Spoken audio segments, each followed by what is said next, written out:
Alright folks, here we are back, Desert2GardenLV, in our first 100-degree day in the garden. We had a 100-degree the other day as 100.1. I go by my specific weather station here in the yard, which I wanted to make video, but I thought I'd wait till we got a real 100-degree day, which we're over 102 today. So this is what we got going on. The blueberry here, I fixed the wall, filled it up with some more acidic soil. My little extra plants sitting here. Shiro plum, overfilled with lots of plums. The guava still struggling there. Weeping Santa Rosa has tons and tons of nice ripening plums. Vernon sapote getting taller back there. Mirabelle plum back there in the corner. Strawberry guava still trying to survive. Grapes over the top. All the grapes here infested with the white flies and the skeletonizers. Got a lot of herbs going on here and a few vinca flowers to fill in the empty spaces. Ugni Molinae, Chilean guava there, colony garlic, some sage, some tarragon, rosemary, crazy. My cactus in a pot there, finally happy. Been eating a bunch of the goji berries since the Concord grape grew over the top. The birds haven't been able to find them in there as much.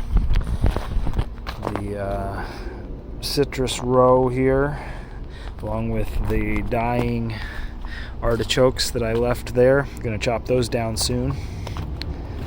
The echinacea down there. This is blood orange, which is really happy this year, but it didn't pollinate any flowers, so no oranges off that this year, I don't think. Another orange there. Tangelo over here. Meyer lemon, growing crazy. Not that many lemons on it. I don't know what happened.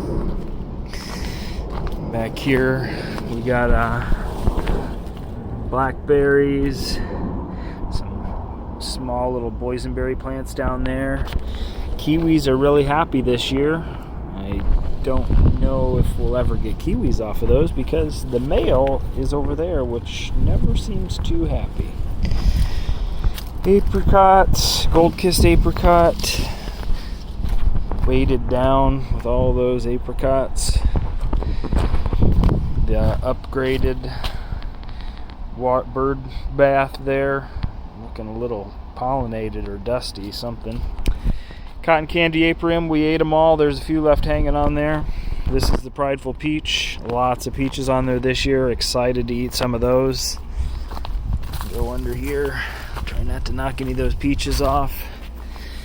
My passion fruit, everybody likes to say it's going to die, and here it is, growing strong. I mean, there's a lot of dead branches in there, but it's just because I haven't went in there and cut them out. Cherry, nice and tall, royal crimson.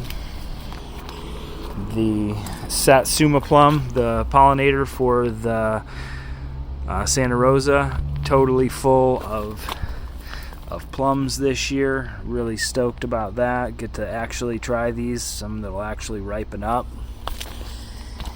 Nectarine, which there's just something wrong with this spot in the yard. See, it gets plenty of sun there in the afternoon and just hasn't been growing. This is the third tree that's been there, so we'll see what happens with that. Apium, fully picked. There's only a few left, just falling off down there on the bottom. I've been leaving them for the birds.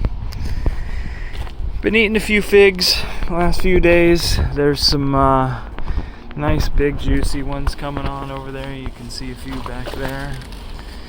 Brown turkey fig is my favorite tree here when we get the fruits growing. You can see it's damn near 15 feet tall at this point, but chop it down every year and it gets back up there.